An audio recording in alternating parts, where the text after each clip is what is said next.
Olá pessoal, como é que vocês estão? Tudo bem? Eu sou o Enki Mingroni e você está no canal Yoga Bhavani Yoga Vida e Consciência. Seu cantinho aqui na internet onde a espiritualidade é tratada com um pouco mais de senso crítico e pé no chão. Então, no vídeo de hoje eu vou reagir a um conteúdo novo aqui no canal, um conteúdo produzido pelo Alfredo Narras lá no Paranormal Experience. É um corte cujo título é Agenda 2030, a grande reunião religiosa secreta. Então vamos ver aqui que o Alfredo Narras tem a dizer. Eu não conheço o trabalho do Alfredo Narras, mas eu sei que ele tem alguma ligação com o Jean Valjean. Então vamos lá ver o que o Alfredo tem a dizer a respeito dessa Agenda 2030. Só para contextualizar aqui, a Agenda 2030, pelo que eu sei, foi algo proposto pelos 193 países que compõem a ONU, acho que em 2015, e que, falando de maneira bem resumida, aqui rasa, de maneira geral, está ali propondo redução da fome, ou eliminar a fome até 2030, diminuir as desigualdades dentro dos países e entre os países, trazer melhorias de infraestrutura, enfim, tem um monte de tópicos que eu não vou saber citar todos agora, mas que tem como um objetivo fomentar globalmente ações que melhorem ou que criem uma maior sustentabilidade, uma maior integração e equidade, ou seja, diminuir as desigualdades internamente nos países, né, e entre os países, né, externamente. Então, até onde eu sei, a Agenda 2030 é isso. Sei também que existe aí uma corrente conspiratória que fala da Agenda 2030 como, na verdade, sendo, né, essas coisas que eu coloquei aqui como sendo uma fachada para um plano mais sinistro e maléfico e blá blá blá. Mas vamos ver o que o Alfredo Narras tem a dizer a respeito disso. Bora lá pro React. Espera aí que eu vou pôr o fone, pessoal, senão vai vazar aqui e vai ficar com eco. Deixa eu ajustar tudo direitinho aqui. Bora lá. E o Brasil superou todas. Então a gente tem que ser otimista. Por pior que seja a crise, ela passa, ela tem um prazo de validade e acaba. Essa que nós estamos vivendo, essa bagunça, ela vai passar. Como? Não sei, pode ter um. Pode ter um. Estão sinalizando aí que uma hora a internet pode parar e para tudo, e aí todo mundo senta para refletir. Tá naquele filme que todo mundo está analisando, né? Pode ser que a Jesus venha antes. Eu fiz uma palestra num trabalho com o Elan. Tá. Nessa primeira intervenção aqui, eu queria apontar o seguinte: no discurso do Alfredo aqui, de novo, eu sempre tenho que dizer isso a vocês. A minha análise, os meus contrapontos, as minhas sugestões, tudo é feito sobre o discurso que está sendo proferido, sobre aquilo que a pessoa ali está compartilhando. Não é sobre a pessoa em si, tudo bem? Então não é algo pessoal. A minha proposta com esse trabalho que eu estou desenvolvendo é apresentar esses contrapontos, fazer essas análises para que a gente possa ampliar o entendimento sobre um determinado assunto, e não para, sei lá, criar uma animosidade ou, no linguajar bruto, né, criar treta. Não é essa a minha intenção, tudo bem? Então eu não estou aqui com o propósito de ofender ninguém, nem de desacreditar ninguém, mas apenas fazendo uma análise mais crítica sobre alguns assuntos que são compartilhados. Nesse caso aqui, o Alfredo ele fala, né, que as crises passam, tudo passa, né? Uma hora essa aqui vai passar, a gente não precisa ser pessimista e vai continuando, né? E uma coisa que me chamou a atenção é essa postura de colocar a resolução dos problemas numa força externa, né? Então, assim, é, talvez Jesus volte, né? Talvez a internet deixe de funcionar e aí a gente é que vai pensar. Sempre tem que ter um gatilho externo nessa visão apresentada aqui pelo Alfredo Narras. Uma outra coisa que eu quero chamar a ponderação aqui é o seguinte: essas crises né? Observem, eu venho dizendo isso em alguns outros reacts aí, já há um bom tempo eu venho dizendo isso. Essas crises que o Alfredo colocou aqui, que sempre passam, é perceptível para cada um de nós que essas crises são recorrentes, ou seja, a gente sai de uma crise para entrar em outra crise, ou então às vezes a gente nem sai de uma crise e já começa outra crise. Parece que a gente está sempre em crise na nossa estrutura social e econômica, ok? Então, eu já disse isso, como eu disse, né, em outros vídeos, que isso é uma característica do modelo que a gente está assumindo como modo de produção, que é o modo de produção capitalista. O modo de produção capitalista, desde que ele foi implementado há mais de 300 anos, ele se sustenta, se expande, né, por conta das crises. Ele cria crises para assim conseguir expandir aquilo que dá nome a ele, né? Expandir o quê? O capital. Então chega uma hora que alguns recursos precisam ser descobertos, explorados. Quando um outro recurso, sei lá, se exaure, busca-se outros. Então é assim que funciona o modo de produção capitalista. Ele é um modo de produção baseado na exploração, primariamente na exploração do homem pelo homem, tá? Tem um ser humano explorando o outro. Não é algo que eu tiro da minha cabeça, isso é algo que está muito bem postulado na contraparte mais acadêmica que estuda o dito capitalismo, tudo bem? Então, as crises, elas têm nos traz essa sensação de que uma hora elas passam, uma hora vai acabar, né? Por quê? Porque nós já temos essa experiência na realidade material concreta, né? De que sempre vai ter uma próxima crise, sempre vai ter uma próxima. Essa aqui acaba, mas vai vir outra, né? Uma hora isso aqui vai acabar. E nós parece que somos educados, né? Maneira de dizer aqui, mas existe um processo ideológico que é um modo de operação das engrenagens desse modelo de produção capitalista que nos faz acreditar que nós somos incapazes de resolver os problemas, que nós somos, de alguma forma, ausentes de algum poder para fazer qualquer tipo de transformação na realidade que nos cerca, né? Quem faz ou quem tem esse poder, né, é sempre um ente externo que a gente vai chamar aí de mercado, que a gente vai chamar aí de, né, uma entidade que a gente não sabe muito bem o que é, mas a gente dá esse nome, né, mercado, o capital, essas coisas para nós que está aqui trabalhando, né, fica uma coisa muito difusa, muito abstrata, tá? Então, a gente coloca que o poder para resolução desses problemas está na mão dessas pessoas que, né, controlam o capital, que controlam o dito mercado. Não é nem a gente vai chamar de elite, a gente vai falar, dá vários nomezinhos, mas o fato aqui não é um nome que se dá. O fato é que nós, eu e você, na prática, a gente experimenta, né, dia após dia, a construção de uma ideia de que nós não temos força, nós não temos poder para transformar a realidade que a gente está inserido. Que essa força, esse poder está na mão de uma entidade, entre aspas, sobrenatural. E aqui eu não estou falando necessariamente, né, da figura de um Deus, né, ou da volta de Jesus, como o Alfredo Narras colocou aqui. Eu estou falando desse, entre aspas, poder sobrenatural, como essa figura, esse ente chamado mercado, chamado capital, ou qualquer outro nome que vocês possam ou queiram dar. Tudo bem? Então, fazendo uma análise mais aqui voltada ao nicho ou foco do nosso canal, que é uma espiritualidade de forma simples e direta, né? A gente precisa começar a desconstruir essa ideia de que eventos externos é que vão ser propagadores de alguma mudança efetiva, né, na nossa forma de interagir e se relacionar com a realidade.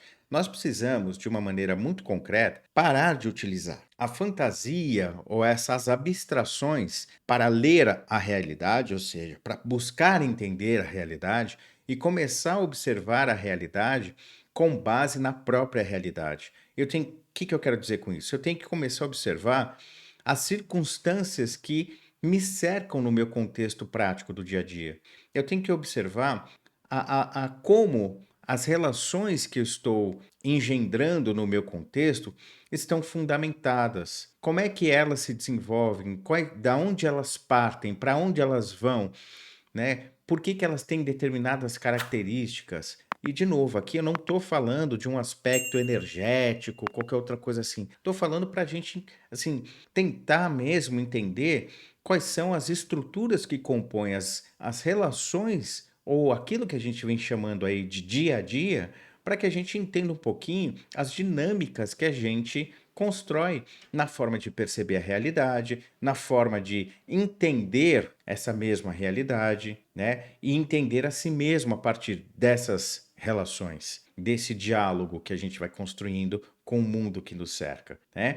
Então, as mudanças, elas realmente só vão ocorrer quando a gente parar de utilizar essas abstrações, esses, entre aspas, devaneios, né? Um apoio num sobrenatural, para fazer a leitura da própria realidade. Nós precisamos usar a realidade para fazer a leitura da realidade. Senão, como eu já disse muitas vezes em outros vídeos, vai dar ruim, beleza? Então, nessa primeira intervenção, era isso que eu tinha para dizer. Vamos ver aqui como o papo segue. Que ele me convidou, ele falou: Alfredo, eu vou fazer um desafio para você. Fala sobre o fim das religiões. E eu fui pesquisar. Eu sou estudante, eu não uso a mediunidade. Eu uso a investigação. Entrei no chat GPT, entrei em tudo quanto é inteligência artificial aí para pesquisar qual o futuro das religiões. Sabe o que eu descobri? Um segredo que ninguém sabe. Em setembro de 2022, teve uma reunião secreta na Croácia, não é Croácia, um país perto da Croácia, onde se reuniram o Papa Francisco com a elite do Vaticano, a elite do movimento islâmico e a elite do movimento judeu. As três grandes religiões monoteístas fizeram uma reunião secreta para ver o que fazer diante da Agenda 2030, que está prevista a unificação das moedas do mundo via criptografia, está previsto um governo único mundial, que é o que eles querem fazer, a Agenda 2030 é essa, e eles querem uma religião única, unir todas as religiões da Terra em torno de Javé. Bora lá. Com todo respeito aqui ao Alfredo, eu descobri uma coisa muito secreta. Bom, se era uma coisa secreta e apenas fazendo uma pesquisa no chat GPT, como ele aparentemente disse que fez pesquisa em outras inteligências artificiais, ele descobriu algo que era secreto. Uma reunião secreta ocorreu em setembro de 2022, ou seja, não estou desacreditando necessariamente o que o Alfredo está falando, mas eu estou trazendo para o senso crítico a análise do que ele falou, tá? Do que ele está falando. Uma coisa que é muito secreta, que supostamente ninguém deveria saber, ainda mais, assim, digamos, dessa importância, como o Narras dá a entender que esse encontro teve, para uma coisa que é muito difícil, né? Tem muitos dados, tem muitos detalhes que ele já está trazendo. Foi em setembro de 2022, o Papa, as elites do Vaticano, os entre aspas, manda-chuva do Islã e do judaísmo, né, foram discutir sobre a Agenda 2030. Lembra que no início do vídeo, na introdução, eu falei aqui que a Agenda 2030 foi digamos assim, um compromisso assumido pelos 193 países signatários da ONU de, até 2030, eliminar a fome, melhorar a infraestrutura nos países, tipo, para ter saneamento básico e por aí vai, né?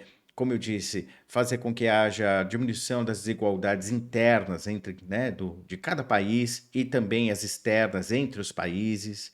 Então, são propostas, objetivos que têm como característica essa tentativa de fazer com que a humanidade encontre um viés mais equilibrado, né? Onde todas as pessoas de todos os cantinhos tenham as mesmas oportunidades. É algo utópico? É algo que beira um sonho? Sim, mas isso foi deliberado lá em 2015, se eu não me engano, e isso foi assinado ali pelos 193 países que compõem a ONU. A partir daí, você dizer que o discurso do Alfredo está querendo apontar. Você dizer que todas essas premissas, elas são, na verdade, só uma cortina de fumaça, que o objetivo principal é a construção de um governo único. Olhem para a geopolítica mundial. Olhem para a geopolítica mundial. Hoje, nós estamos tendo conflito na Europa, nós estamos tendo um conflito lá na região do Oriente Médio. Na Europa, esse conflito me parece que tem a característica que a gente chama de guerra de procuração, né? E a mesma coisa parece que vai acontecer ali na região do Oriente Médio, ou seja, em vez de dois países que são superpotências entrarem em embates diretos, eles criam, né, uma situação em que dois países, digamos assim, com uma importância um pouco menor, entram em disputa, né? E esses dois maiores ficam nos bastidores, manipulando aquela situação, tá?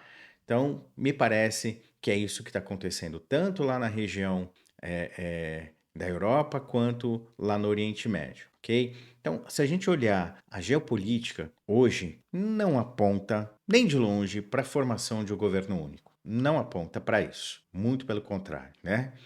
Muito pelo contrário. Talvez, se as coisas continuarem na direção que estão indo, com as pressões e as apostas sendo cada vez mais aumentadas, tá? Talvez a gente não tenha nem sistema de governo em 2030. A gente está à beira de uma possibilidade relativamente alta de um conflito que envolva armas nucleares, ok? Tá? Então, talvez em 2030 a gente não tenha nem governo estabelecido, tudo bem? Então, a gente tem que ponderar sobre esses aspectos. Como eu disse, a gente precisa começar a ler a realidade através da realidade e não através das elucubrações e das nossas paixões que assumem a roupagem de um espiritual, tá?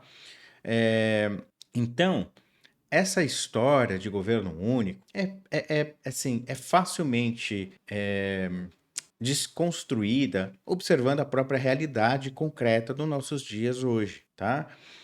Quando a gente fala, então, da construção de uma única religião, quer dizer, os hindus não existem, os budistas, os jainistas, os shintoístas e todas as outras minorias não existem, né? Os adeptos das religiões afro-brasileiras ou de matrizes africanas, né? Os índios ou os nativos norte-americanos e os aqui do nosso continente, eles também, né? A sua fé não existe. É bobagem pensar nelas. O que realmente é o suprassumo seria o culto a Javé. Mais da metade da população mundial não está nem aí para Javé. Não está nem aí. Mais da metade não está nem aí, né? Então, como é que fica isso, né? Como é que fica?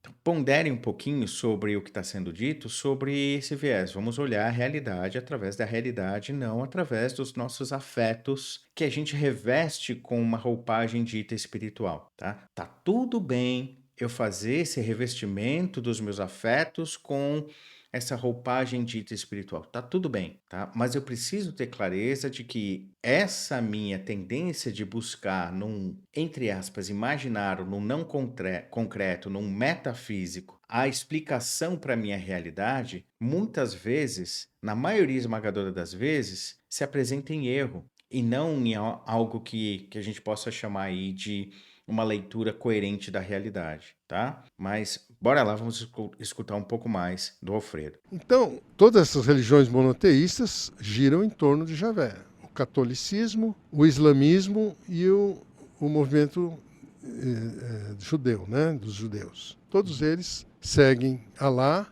seguem Javé, Jeová, é o mesmo ser com nomes diferentes, mas é o mesmo cara. Então elas vão se unir em torno do mesmo cara. Detalhe, a sede dessa religião unificada já está sendo construída em Abu Dhabi.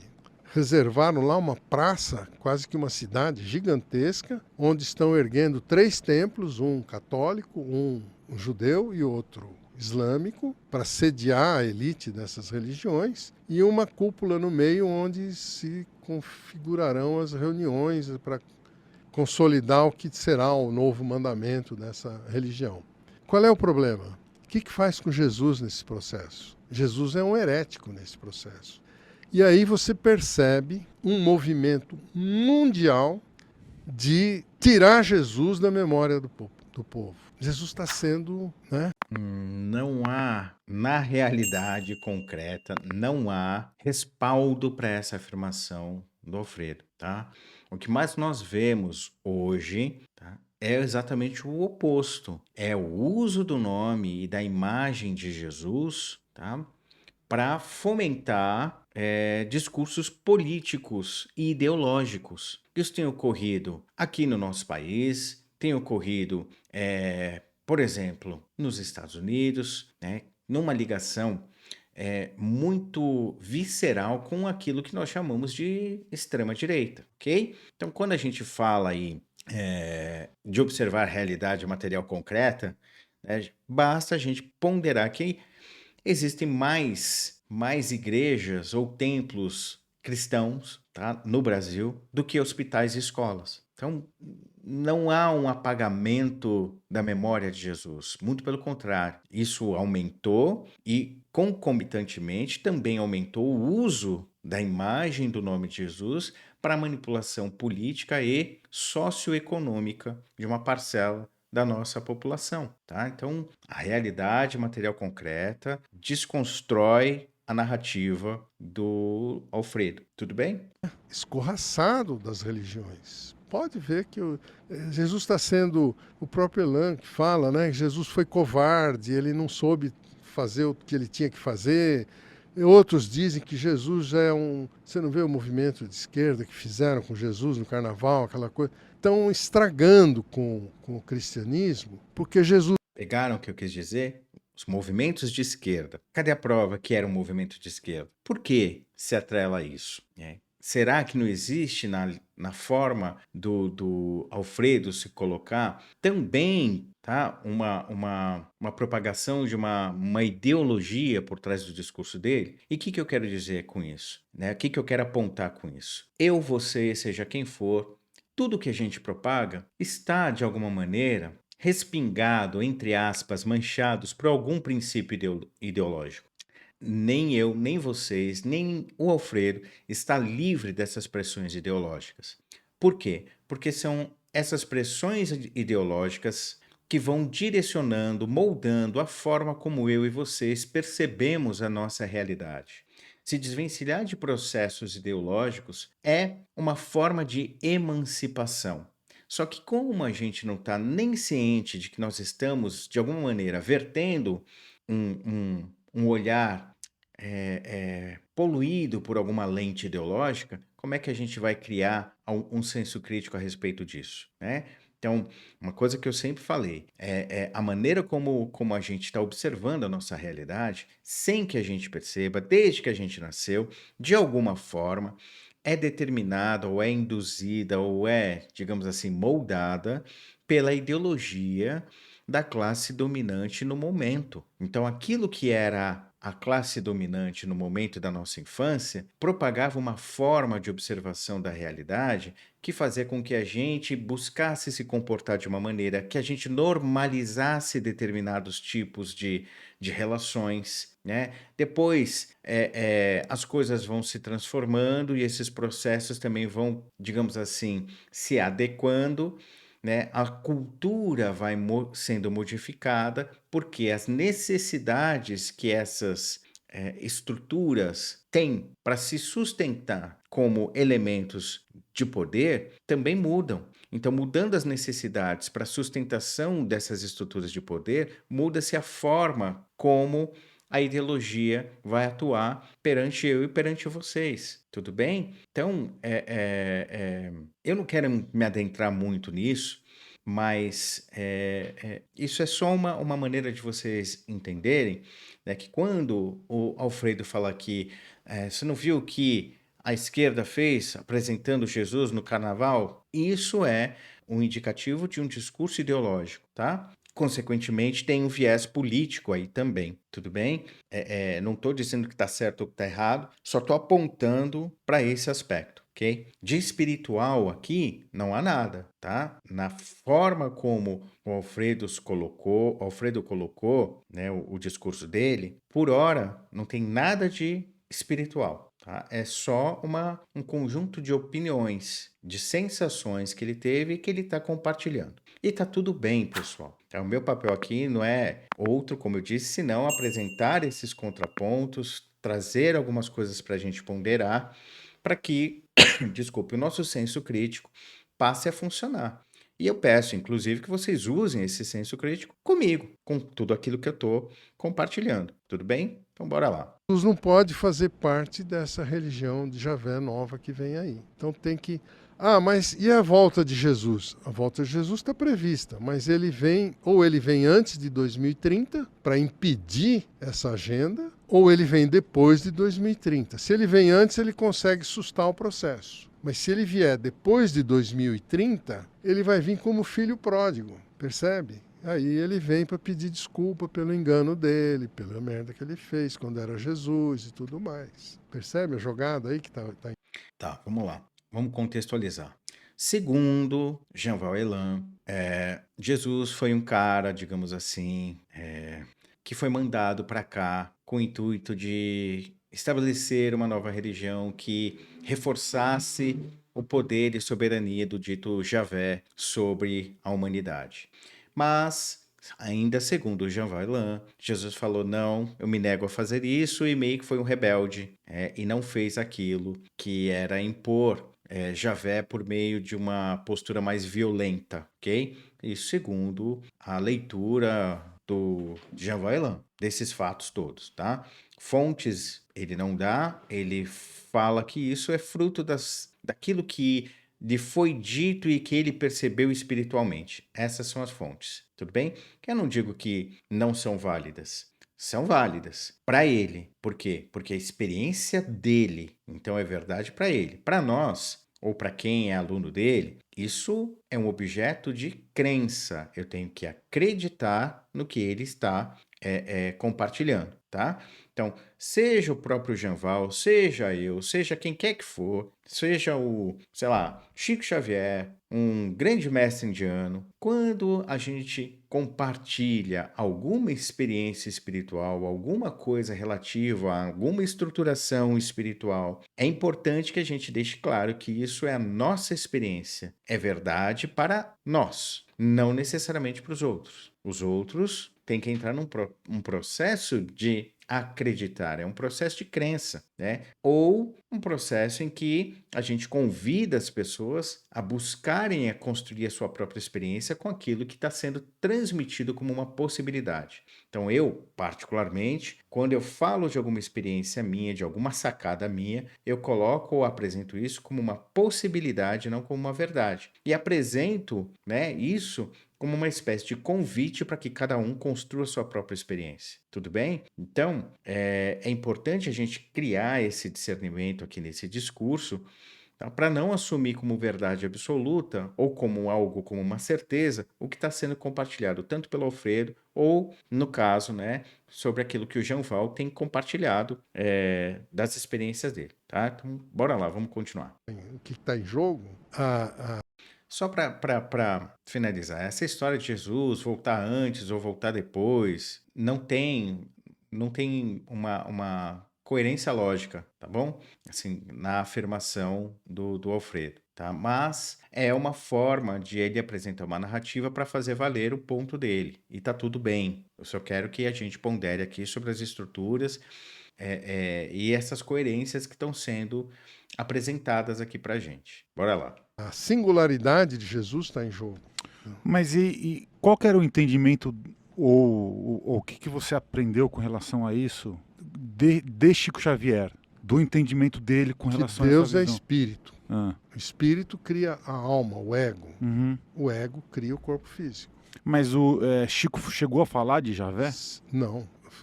Ele fala no livro Paulo e Estevão. Ah, tá, verdade. Aham. As obras dele aparecem. Ele mesmo, uma vez eu perguntei para ele, Chico, alguma autoridade desse mundo tenebroso que existe em torno do universo todo já apareceu para você? Ele falou uma vez. Eu acho que foi Javé.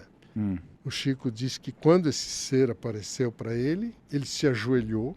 Esse ser disse que ele estava fazendo um trabalho contrário à vontade dele e que ele ia desencarnar o Chico. Nossa. Isso o Chico contando. Esse ser. Eu acho que era o Javé. Ah, Então o Chico se ajoelhou diante dele e pediu por misericórdia que poupasse a vida dele, porque ele estava trabalhando com pessoas que jamais poderiam ofuscar a obra dele. Ele não se preocupasse, porque ele estava trabalhando com criaturas extremamente necessitadas que jamais poderiam causar qualquer dano ao reino dele. E foi assim que o Javé se afastou, a pedido do Chico. Vamos lá, pessoal.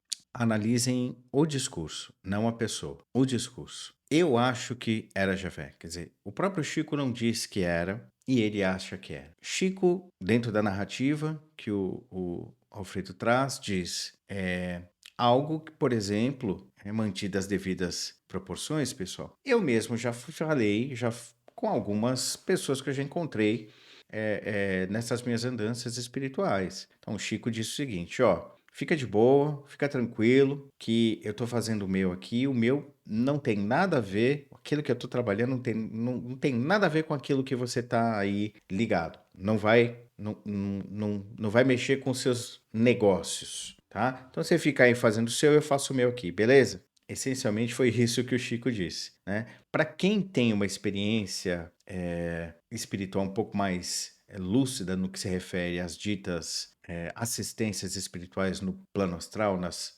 ditas projeções astrais, experiências fora do corpo, o nome que vocês quiserem dar, esse tipo de diálogo é a coisa mais comum que ocorre. Isso aqui é a coisa mais comum que ocorre. Eu, certa vez, estava indo ao cinema, e aí, quando eu cheguei no cinema, a minha percepção estava um pouco mais aflorada, né, na época em que isso aconteceu.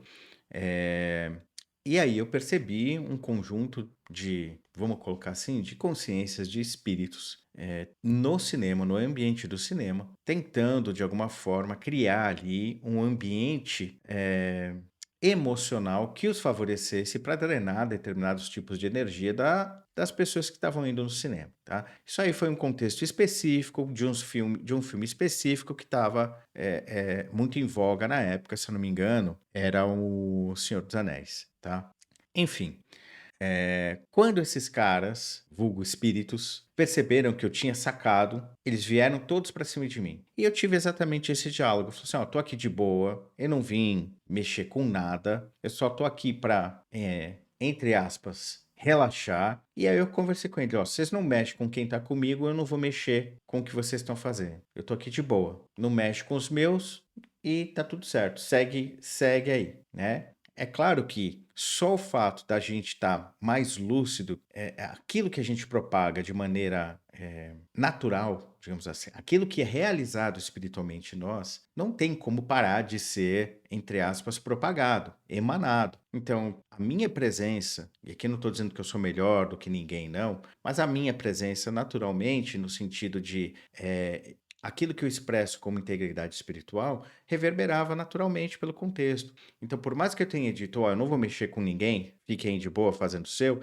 eu já estava mexendo, só pelo simples fato de eu estar ali, né? Só pela simples presença trazia, não que eu estava jogando energia e mexendo nas estruturas, não tem nada a ver com isso, mas a memória daquilo que eu representava em termos de integridade espiritual, aquilo que eu já tinha realizado espiritualmente, era como se fosse um lembrete recorrente para aquelas pessoas, para aqueles espíritos que estavam ali, de que era possível pensar e sentir de uma outra forma. Então eu gerava incômodo neles. Não porque eu estava jogando energia, ou fazendo conexões com os mentores, não estava fazendo nada disso. Estava ali curtindo o filme e deixei um recado muito claro. Não mexe com quem está comigo, que vai ficar tudo certo, tá? Eu não vou interferir no processo de vocês e vocês não vão interferir no meu processo aqui. Foi só isso. Então isso que o Alfredo está falando, da postura do Chico, né, e do diálogo que ele teve, é uma coisa comum de ocorrer para quem já está, digamos assim, acostumado a fazer esses tipos de trabalhos de assistência espiritual no dito plano astral. Para quem vai corriqueiramente nos ditos planos umbralinos para fazer algum trabalho de assistência espiritual, é a coisa mais comum ter esse tipo de diálogo. Tá? Uma outra ocasião, um outro exemplo aqui que eu vou estar dando a vocês. Certa vez eu também estava fora do corpo com um grupo de alunos meus, né, alunos encarnados que a gente, né, consegui reuni-los fora do corpo.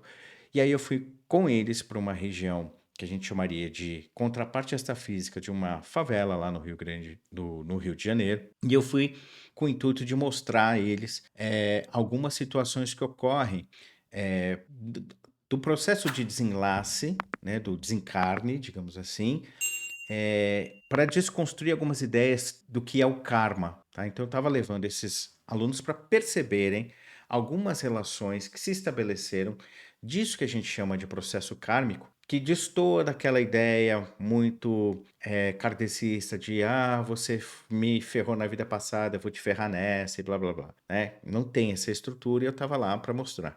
E quando eu cheguei nesse local, né, eu conversei com as pessoas que estavam lá, entre aspas, digamos assim, os guardiões ali, eu falei assim, ó, meu propósito aqui é esse, eu não vou interferir com essa pessoa, não vou interferir em nada, beleza? Eu só quero trazer esse tipo de questionamento e de clareamento para os meus alunos. Beleza? Beleza. Foi uma conversa que foi feita. Quando eu levei os meus grupos lá para a Índia, né, os grupos físicos de alunos que eu fui para a Índia, eu tive que fazer conversas com alguns caras ditos espíritos de alguns lugares que a gente foi para dizer, ó, eu estou trazendo um grupo de pessoas XYZ, o nosso propósito é esse, XYZ, então eu vou desenvolver isso e isso, né? Dá para ajudar nesse processo, né? Escutei muitas vezes, todo mundo fala que vai fazer um trabalho espiritual, mas ninguém chega aqui e faz, e que blá blá blá blá blá blá. E aí eu tive que né, falar, não, olha, eu vou fazer isso por causa disso, por causa disso, por causa disso. Então, estou só compartilhando isso com vocês, que assim, esse tipo de diálogo é a coisa mais comum de ocorrer para quem está experimentando a espiritualidade de uma maneira mais lúcida, tá? E de novo, não é porque eu sou especial, não é porque nada disso. É só a maneira como eu estou interagindo com essa realidade dita espiritual. Então, a forma como eu interajo dentro do corpo reflete fora do corpo, e não o oposto. Não é o oposto. Aquilo que eu interajo, né, com a dita espiritualidade dentro do corpo, a maneira como eu sou íntegro aqui, reflete fora, né? Então, naturalmente, naquilo que eu desenvolvo dentro, ou melhor, fora do corpo, eu vou ter a mesma postura, a mesma estruturação de ponderar, de discernir, de usar o senso crítico, de olhar com equivalência, tá? E aí, esse tipo de diálogo é uma coisa muito comum de ocorrer. Você chega num lugar e o cara fala assim: opa, qual é? Aqui não. Aí você fala: ó, eu só vou fazer tal e tal coisa, beleza? Não vou mexer na sua estrutura aí. Não vou mexer com o seu negócio. Mas eu preciso ir em tal lugar. Beleza? Beleza. E é assim, né? Aí a gente vai ganhando um pouco de, digamos assim, respeito de algumas dessas pessoas, tá? Numa boa, sem alarde, sem grito, sem porque eu sou um guerreiro da luz, não tem nada disso. Relação humana, pura e simplesmente, tá? Mas isso é papo para um outro momento. Vamos escutar mais aqui. Percebam que o Chico foi de uma prudência, mas ele continua semeando o quê? O amor, o bem nos corações mais simples, como fez Jesus lá atrás, né? Então, a coisa começa na base, daí vai subindo nas camadas mais altas. Mas esse ser, então, falou para Chico Xavier que ele ia Desencarnar o desencarná-lo? Chico, isso. Sério isso, hein? Sério, o Chico falou isso pra gente. Ele como sendo o dono do mundo material, né? Como alguém que tinha autoridade sobre ele. Mais uma vez, assim, não tô diminuindo a figura do Chico, não tô nada disso, não entendo dessa forma. Mas é que esse tipo de diálogo, como eu já disse, é a coisa mais comum de acontecer. É a coisa mais comum, tá? Você escutar que alguém vai te desencarnar, que alguém vai fazer isso e aquilo, é a coisa mais comum quando você está atuando nessas frentes né, de maneira corriqueira. Então, é isso, tá? Existe a possibilidade disso ocorrer, de uma consciência, um grupo de consciências, de espíritos, engendrarem um processo de desencarne? Sim, existe essa possibilidade. É provável que isso ocorra? Não, tá? Não. Existe a possibilidade. É provável? Não. Existe a possibilidade que os ditos mentores, barra amparadores, guias, como vocês quiserem chamarem, de intervirem para que haja talvez um acréscimo ao período de tempo de vida de uma pessoa? Existe essa possibilidade, né? Como a gente diz, falar, ganha uma moratória. Existe isso? Existe. É provável que isso ocorra? Não. Por quê? Porque são circunstâncias muito específicas, tá?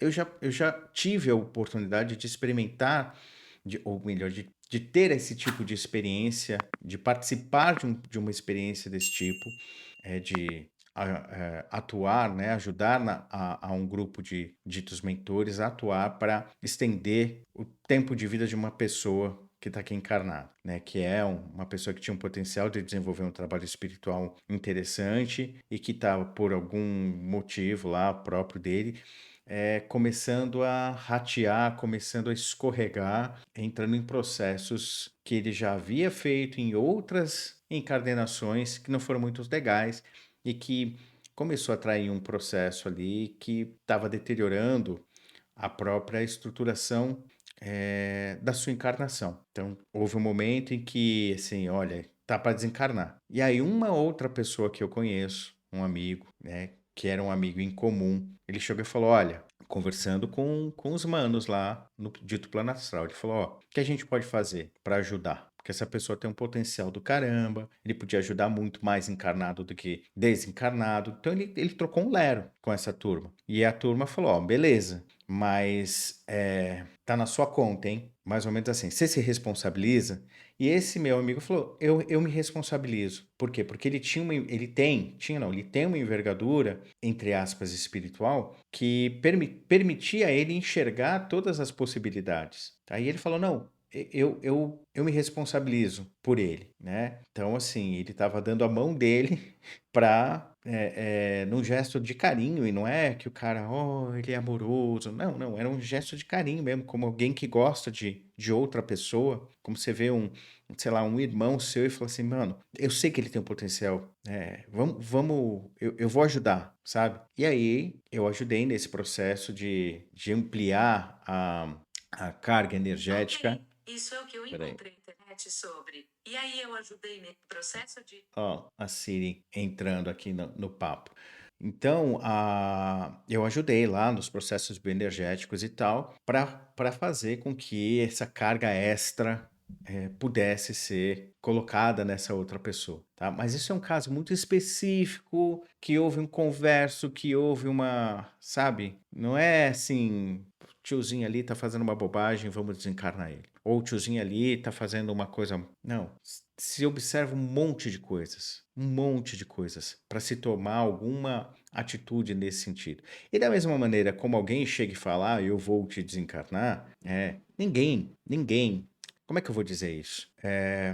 Todos nós, de alguma forma, nós temos algum tipo de relação espiritual. Ou seja, tem gente que gosta de nós, espiritualmente falando. Não é que eu estou dizendo aqui que todo mundo tem um amparador, um mentor só seu, que está predisposto a. Não. Então, da mesma maneira que, sei lá, algumas pessoas, ao te observarem numa situação de perigo, podem interferir e te dizer, ei, ei, ei, não, não, vamos, né, estamos juntos, né? Aqui na materialidade isso pode acontecer, espiritualmente também pode acontecer. Então, por mais que alguém chegue e fale, ó, tô te ameaçando, outras pessoas que te observam, que de alguma maneira têm um tipo de conhecer você, nem que seja um colega, nada como um amigo espiritual, mas sei lá, às vezes nem te conhece, mas sabe que você não está fazendo nada de errado, toda essa estrutura vem para te dizer, opa, não, a gente está contigo, tá? Então, não é que os amparadores vão nos proteger, não é nada disso, mas assim, a nossa própria postura, a maneira, e aqui, bem específico, a gente está falando de uma pessoa que está fazendo um trabalho espiritual, supostamente está fazendo um trabalho espiritual que tem uma certa relevância. Então, né, essa pessoa espiritualmente também vai apresentar um certo, ou melhor, vai despertar um certo nível de afetos. Pessoas vão gostar dele, pessoas o vão admirar espiritualmente falando. Então, essas pessoas desencarnadas também vão ser uma fonte de, opa, não vou deixar isso acontecer, não. Algumas pessoas podem se colocar à disposição para criar uma espécie de enfrentamento a esse tipo de ameaça, tá? Não é que vai haver uma batalha espiritual, nada disso. De uma outra maneira, a gente não está sozinho, tá? Não porque temos cada um protetor pessoal, não é nada disso. Mas a sua postura, a nossa postura espiritual é o que mais nos protege, tudo bem? É o que mais nos protege. Nesse sentido de fazer com que as pessoas, espiritualmente falando, né, os companheiros do dito plano astral, de alguma forma se inspirem e algumas dessas pessoas, não todas, mas algumas vão estar predispostas a estar contigo no momento em que a coisa apertar, tá? Então, e mais, né? Para quem está numa ponta de um trabalho espiritual como esse, do Chico, a ideia de estar encarnado ou desencarnado não deveria fazer a menor diferença. Uma ameaça sobre, eu vou te desencarnar, não vai fazer a menor diferença. Por quê? Porque, né, se é da natureza do Chico ser o Chico, né, fora do corpo ele vai continuar sendo o Chico. Ele não vai falar, acabou aquele personagem. Vou jogar futebol agora. Não, ele vai continuar sendo Chico, vai continuar trabalhando, vai continuar influenciando todas aquelas pessoas de uma outra maneira, de uma outra forma. Então, estar ou não estar encarnado vai fazer a menor diferença, tá? Espiritualmente, não faz a menor diferença para o trabalho que o Chico estava fazendo. Para nós encarnados, pode fazer diferença. Para quem está aqui embaixo, vai fazer diferença. Mas para o Chico em si, na forma como ele está trabalhando, não faz a menor diferença. Assim como não fez a menor diferença para grandes outros, sei lá, mestres da nossa humanidade, que enquanto encarnados desenvolveram um trabalho específico, as condições que cercavam ele no contexto em que ele estava, e assim que eles desencarnam, eles continuam fazendo o mesmo trabalho. Não é uma coisa do tipo, acabou essa personagem, agora não tem mais ligação, né? Vou fazer uma outra coisa. Agora eu quero brincar disso. Não é assim, né? Quando esses caras desencarnam, eles continuam sendo quem eles são. E com mais amplitude e mais intensidade, na maioria das vezes. Então, onde eu quero chegar? Para o Chico, estar desencarnado pode ter sido um fator positivo, porque pode ter ampliado o potencial de atuação dele. Porque agora ele não tem mais a limitação do tempo, do espaço. Ele não precisa estar localizado em algum lugar específico. Ele pode atuar de uma maneira, digamos assim, mais no atacado do que num varejo, né? Mais no 1 a 1, ou melhor, mais no coletivo do que no 1 a 1. Então, são só coisinhas aqui para a gente ponderar. É sério o negócio. Por favor, não levem como verdade, porque Não, a gente está aqui para disputar. A gente está aqui para disputar. eu sou um herético, né? Eu sou um cara herético completamente, tanto no movimento espírita quanto no movimento cristão, o que for, até com os grupos sei lá. Eu sou um herético. Mas o bom da heresia é você poder falar e se dispuser a... Bom, se eu for crucificado, é um herege a menos para encher o saco. Sim, você pode falar livremente, então. Eu não tenho compromisso com ninguém. Eu não dependo do que eu falo para ganhar dinheiro, para viver. Eu vivo da minha aposentadoria. O drama meu seria se eu precisasse dessas verdades para viver. Aí eu teria que mentir, eu teria que enrolar, eu teria que fazer para não ser herético. Mas do jeito que eu falo, eu confronto, né? Mas eu me dou esse direito porque eu estou livre. Eu não tenho compromisso com nada, com ninguém, com crença, com nada. O que você ouviu de Chico Xavier com relação a este futuro? Porque o que você está falando, essa coisa de Javé, né? Esse Deus caído do ego, do mundo material, dominando a Terra e a humanidade, é meio isso que você falou agora. Claro. Né? Então, a unificação, né, das religiões. O propósito dele é retomar o governo do mundo. O que Chico conseguiu prever sobre isso? Talvez ele não tenha feito uma previsão tão objetiva, tão direta, mas talvez tenha colocado isso em histórias ou metáforas. O que que ele via para este futuro do ser O humano? Chico não conheceu o Elan, não conhece essa revelação. Sim. Ele não chegou a tomar conhecimento dessa revelação. Uhum. Porém, no Apocalipse tinha aquelas previsões Uhum. das guerras, anúncio de guerras e e que a gente não tivesse medo, porque era só um prenúncio da chegada dos tempos e que no fim Jesus ia voltar. Então, quando começou a guerra Qual foi a guerra que impactou muito? Foi a guerra que foi lá em Bagdá, do Irã, Iraque? Iraque, Uhum. guerra do Iraque. Quando explodiu a guerra do Iraque, eu estava lá em Uberaba, fui lá em Uberaba, foi 16 de janeiro, meu aniversário. Eu estava lá em Uberaba, dia de hoje. Eu estava lá com o Chico, no dia que estourou a guerra. Eu falei, Chico, se essa guerra se expandir para todo lado, que a gente faz? Se o mundo acabar agora, se a coisa se propagar e tal. Eu falei, meu filho, não tem o que fazer. Se estourar uma guerra, a gente tem que descansar muito, dormir, reservar energia, forças. Se a gente sobreviver a essa guerra, nós vamos ter que começar a sociedade tudo de novo. É trabalho pela frente. Não tem outro caminho. É recomeçar. Uma coisa que não deu certo, acabou e vai ter que recomeçar. A sociedade humana já se resetou e recomeçou várias vezes. É verdade. Porque cometia toda essa série de equívocos que nós estamos cometendo novamente no nosso tempo. Não tem jeito. Então, enquanto a gente não aprender as leis que governam a vida, as leis de amor que Jesus propôs para nós, não tem muito futuro bom, não. É cair, recomeçar, cair, levantar, e aos trancos e barrancos, até achar uma solução que seja coletiva, que todo mundo pense igual. Olha, não dá mais para a gente ser do jeito que é, não dá mais para fazer guerra, nós temos que todos sermos bons e cooperativos. Todos nós temos que pensar no bem comum. Aí sim, aí muda de figura. Mas esse é um trabalho para as eras, né? Ninguém sabe quando isso vai ser alcançado. Nós não sabemos quando isso vai ser alcançado, mas nem por isso a gente tem que ficar parado esperando, né, uma intervenção externa, seja de Jesus, seja de um meteoro, seja dos alienígenas ou da internet que vai parar de funcionar. O importante é que eu e vocês, a gente construa uma clareza de atuação no mundo que vise, desde já, o bem comum, né?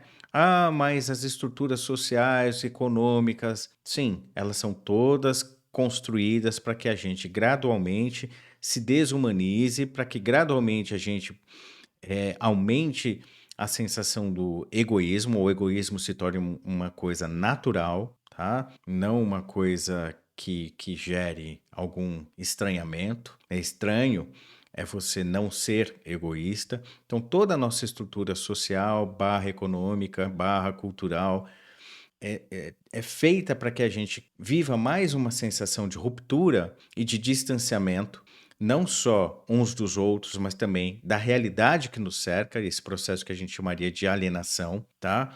Então, toda essa estrutura que compõe ou que sustenta a nossa sociedade, tá? Desde do aspecto mais elementar até as estruturações econômicas e políticas, é feita para que a gente crie esse processo de alienação, distanciamento e valorização cada vez mais da individualidade e não do coletivo. Seja empreendedor de si mesmo, né? Só uma forma de vocês entenderem essas estruturas que estão aí. Tá? Então, enquanto eu e vocês, enquanto a gente não utilizar um senso crítico concreto para desconstruir essa estrutura que a gente está vivendo, ao menos internamente, não vai dar certo. A busca por uma experiência de maior equivalência, a busca de uma observação da possibilidade de um diálogo, né, de que existem outras possibilidades que não essa que está sendo apresentada, né? Então, a construção do bem comum, de uma estrutura social que é fundamentada nesse bem comum, depende de nós. tá? Então, eu já falei isso em outros momentos também, que uma das formas da gente começar a engendrar essa mudança é a nossa organização social. Então, independente de qualquer coisa, você que é ou se considera um espiritualista, né, deveria estar, deveria não, né? O convite aqui é para que a gente, de alguma forma, se organize socialmente, se organize nas estruturas sociais da realidade material concreta. Não é metafisicamente que a gente vai mudar as estruturas da realidade material concreta. Não é pensando na volta de Jesus que a gente vai fazer com que, ou de Kalki, ou de Maitreya, né? Não é pensando na volta desses grandes seres que a gente vai fazer uma mudança de fato estrutural, né? É a gente começando a tomar posse das relações, vou falar dessa forma, das relações políticas que constituem a nossa vida cotidiana. E política aqui não é partido político, não é a gente se candidatar a algum cargo. Política aqui é a gente observar a cidade como sendo nossa, o nosso bairro como sendo nosso, a gente observar as vias públicas como sendo nossas e a gente, numa organização coletiva, fazer com que haja uma pressão sobre aqueles que são ditos governantes, né?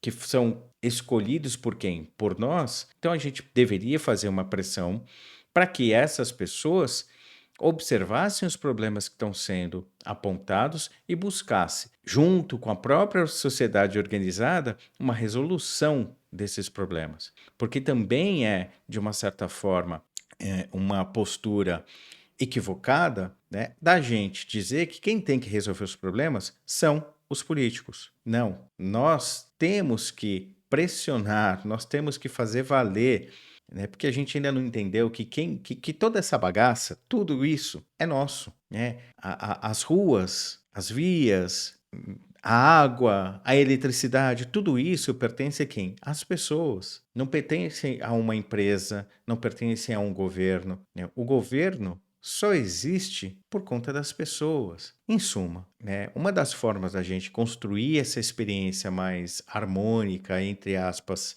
espiritualizada, é a gente se organizar. E essa organização não é sair para fazer vigília, não é para fazer ritual, não é para a gente, sei lá, cantar ao redor de uma fogueira. Não que isso não tenha o seu valor. Tudo isso que eu falei pode ter o seu valor, tá? Mas de ferramenta concreta para a mudança da realidade que nos cerca, somente a organização política. De novo, não dá para gente. A proposta que eu faço é: não vamos ou vamos parar de olhar a realidade, né? Vamos parar de tentar perceber a realidade pelo viés metafísico ou imaginativo ou, né, alienante, né, abstrato. Vamos tentar observar a realidade utilizando a própria realidade, tudo bem? Esse é o meu convite, sempre. Pelo menos aqui no canal, é assim que eu busco apresentar a tal espiritualidade. Vamos lá, terminar de escutar o que o Alfredo tem a dizer. Com a volta de Jesus, a esperança melhora. Por quê? Porque a mensagem dele se reaviva. Todo mundo vai se lembrar do que ele falou. Olha, vocês têm que se amar. A lei é de amor, não é a lei do Javé, não. O que pode salvar o universo é a lei de amor. Pessoal, e se Jesus voltar? E a primeira coisa que ele falar foi: então, sabe aquilo lá? Sabe aqueles livros que foram escritos? Então, eu não falei nada daquilo. O que eu falei é alguma coisa um pouco diferente daquilo. Eu falei isso, eu falei aquilo, eu falei aquilo outro. Se Jesus voltar e começar a desconstruir o que foi dito em nome dele, será que nós, ou, né, as pessoas, vão aceitar? Ou será que vão chamar ele de falsário, né? Vamos ponderar sobre isso também. O que pode dar futuro para a humanidade é o amor.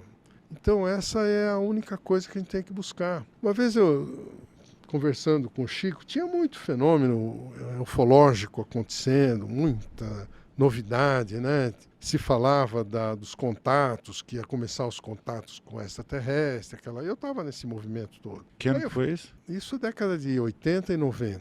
Ah, tá. Eu estava no movimento do Charles Paz Wells, do Rama, e fazia contato, entrava em nave, a gente tinha um trabalho fantástico. Então, era assim: como é que vai ser o futuro da humanidade? Eu perguntei pro Chico, né? Como é que vai ser? Ele falou: meu filho, não tem, não tem. O passado é passado. Ou a gente entra, faz o pulo do gato, não foi com essas palavras, mas mais ou menos isso, e pula para o lado de Jesus e trabalha pelo bem, ou a gente vai ficar batendo cabeça aqui. Uma hora é vítima, outra hora é algoz, uma hora é predador, outra hora é vítima de predação, e vai ficar nessa roda viva, é a roda de Sansara. Você prejudica o cara, na outra ele vem e te prejudica, e fica assim. Então vamos lá.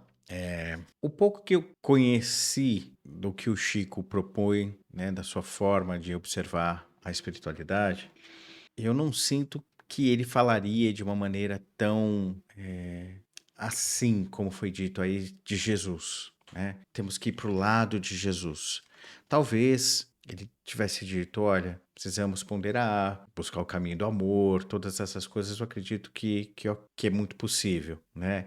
E nesse aspecto, eu acho que é uma proposta muito coerente e válida, feita ali pelo Chico, né? Eu acho que nesse aspecto ele está até com o pé no chão, falou assim, meu, enquanto a gente não fizer a nossa parte, não vai mudar. O futuro, de uma certa forma, o que né, deu a entender do que o Chico falou pro Alfredo foi, o futuro depende de nós, né? Depende das nossas ações concretas aqui e agora.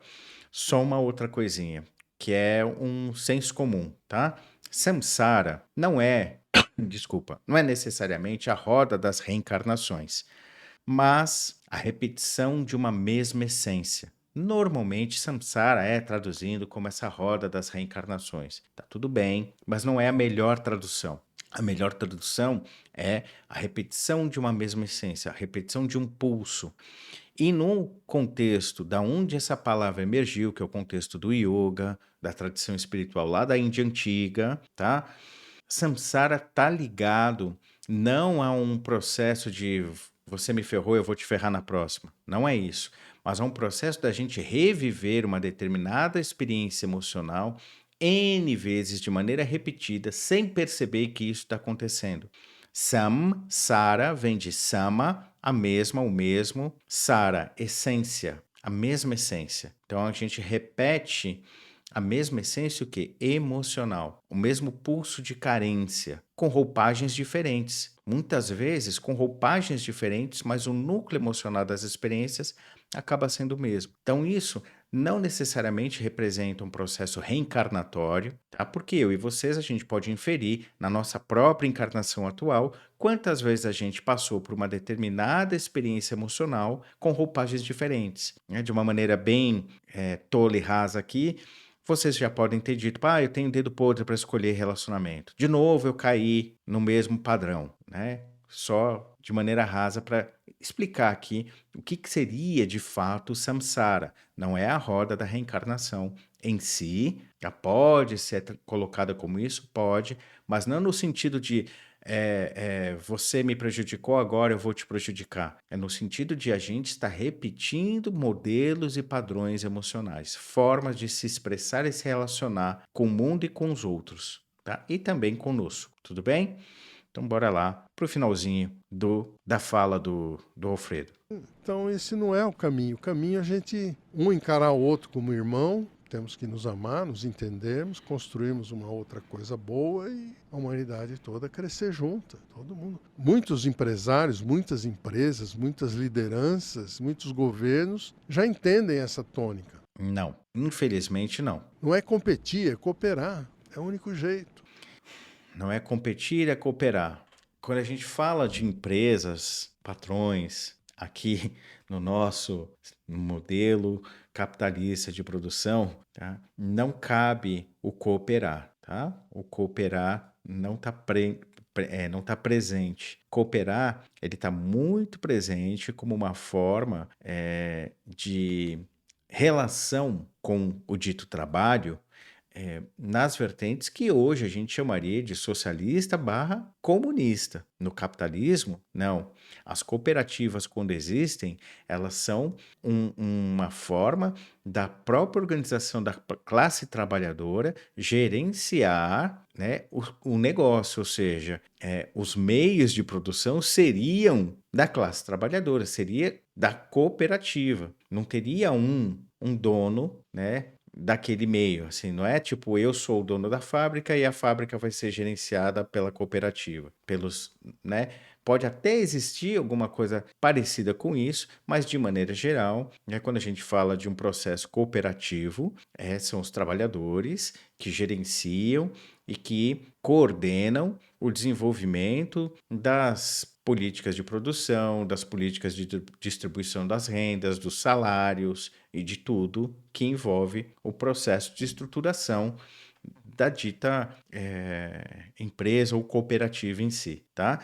Então, se a gente for falar de cooperativa no sentido econômico, tá, a gente está falando de um modelo que se associa mais àquilo proposto pelo que a gente vem chamando de socialismo e no aspecto final do socialismo, o tal comunismo, tá? No capitalismo, as pessoas, de maneira geral, tá, não estão afim de cooperar. Elas competem sim, né? E se elas puderem, a cooperação é feita para ferrar o trabalhador. Como a gente viu recentemente, um grupo de 33 empresas aqui no Brasil, que tem alguma ligação com o processo aí de tecnologia, né?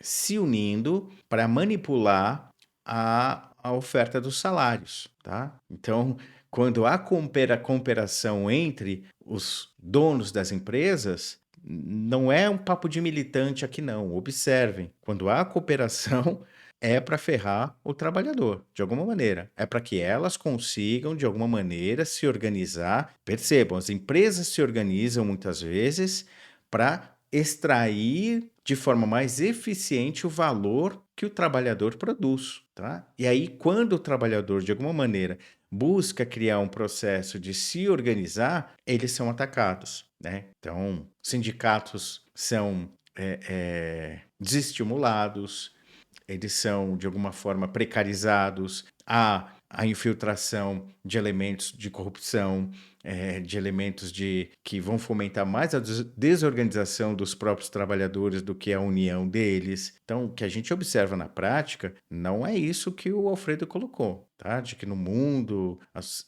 empresários estão se conscientizando. Não é isso. A realidade material concreta mostra exatamente o oposto.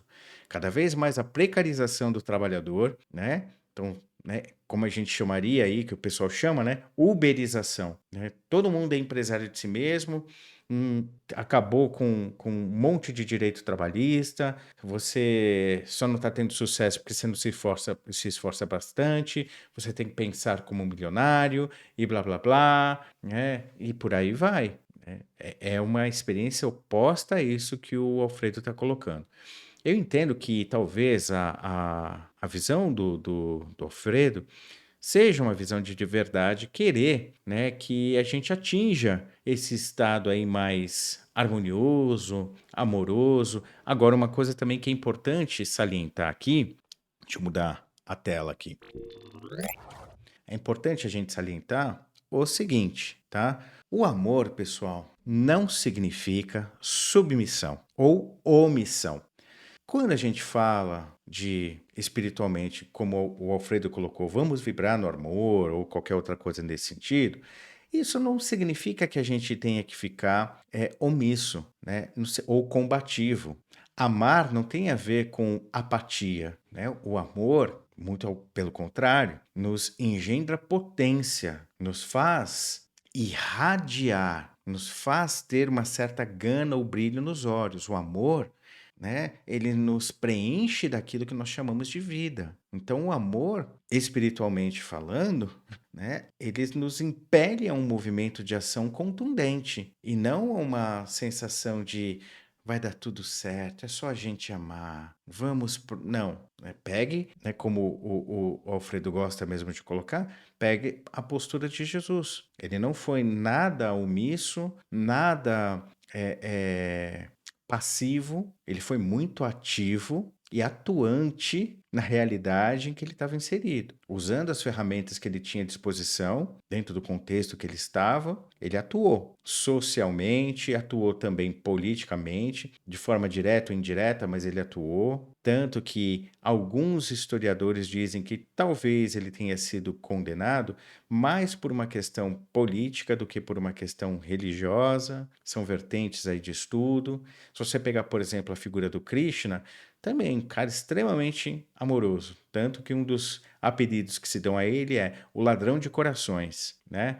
Então, assim, com toda essa questão da amorosidade, ele foi lá e lutou uma guerra. Ele lutou uma guerra. Ele não hesitava, entre aspas, em cortar a cabeça de alguém quando isso era necessário, tá? Antes dele teve o Rama. Rama também, um baita de um avatar, representando ali o cara que escutava todo mundo, era inclusivo, tinha esse princípio de equivalência e buscar equidade, ou seja, trazer oportunidades a todos, independente das suas castas, independente né, da posição social em que eles estavam, mas foi lá lutar uma guerra também, né? Foi lá fazer por onde.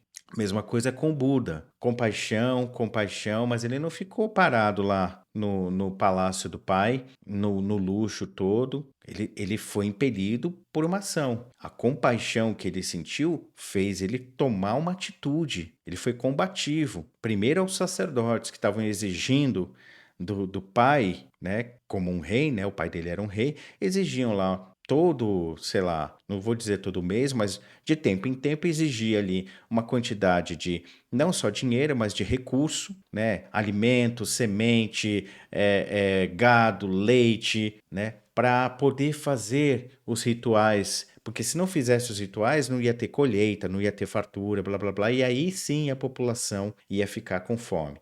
Aí um dia o Siddhartha olhou e falou: Peraí, pai, não estou entendendo. Por que a gente não pega todo esse recurso que está sendo destinado a esses sacerdotes e não dá para o povo? E aí vinha com esse discurso: Não, mas peraí, se a gente não fizer essa doação, aí os deuses vão ficar raivosos e não vai dar colheita de novo. Aí vai ser pior, né? Então foi esses processos de indignação que levaram à construção daquilo que a gente vem chamando de compaixão por parte do Siddhartha. E é através dessa indignação, através desse ímpeto pela ação concreta, que Buda se realiza, sabe? Não foi no abstrato, não foi no metafísico, não foi na percepção de uma luz divina que permeia. Não, foi primariamente na percepção da dor que permeava o contexto onde ele estava inserido. Foi observando a realidade material concreta que Siddhartha fez os passos para sua emancipação, foi percebendo as estruturações do contexto que Jesus também fez os seus passos para sua emancipação, que Krishna fez os seus passos, foi percebendo quanto o tio dele, que era um tirano, tá? Estava fazendo, desculpa o termo, merda naquele contexto, que o Krishna se sentiu impelido a fazer o que fez, né? É claro que numa visão mais religiosa, vai haver a alcunha de que eram predestinados, tanto Krishna quanto Buda quanto Jesus. Eles tinham uma missão, tá? Então eles foram seguir uma missão, mas na prática espiritual não foi bem assim. Esses caras eles tiveram o impacto do contexto para fazer a chama deles. Eles poderiam ter feito outras coisas, poderiam ter tomado outros caminhos, outras escolhas a serem feitas, mas eles fizeram as escolhas que para eles eram as mais corretas dentro daquilo que eles tinham de maturidade para enxergar o contexto em que eles estavam inseridos. Um outro cara lá na Índia, por exemplo, o Shankara, ele começou o seu processo de pregação.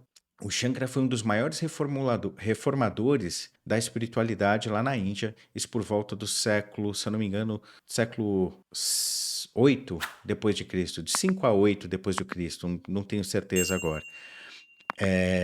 E ele, no início da sua pregação, ele tinha uma postura muito extremista, sabe? De dizer que o corpo era um fardo, né, um agregado de podridão e blá blá blá, e com o passar do tempo, ele desencarna com 32 anos, com o passar do tempo mostra o amadurecimento dele, mostra eh, eh, o quanto ele foi compreendendo melhor a realidade que ele estava inserido, né? E aí ele passa uma mensagem de acordo com essa nova maturidade, tá? Então, assim, ele fez uma escolha. Ele poderia ter ido para um outro caminho e manter-se numa pregação mais extremista, mas não, né? Ele foi se lapidando também, tá? Então, só mais uma coisa para a gente ponderar aqui, né, sobre o amor, né, que então ele não é sinal de sermos passivos. O amor, muito pelo contrário, é um impulso, ele nos traz uma gana, uma força, uma energia para a transformação, tá?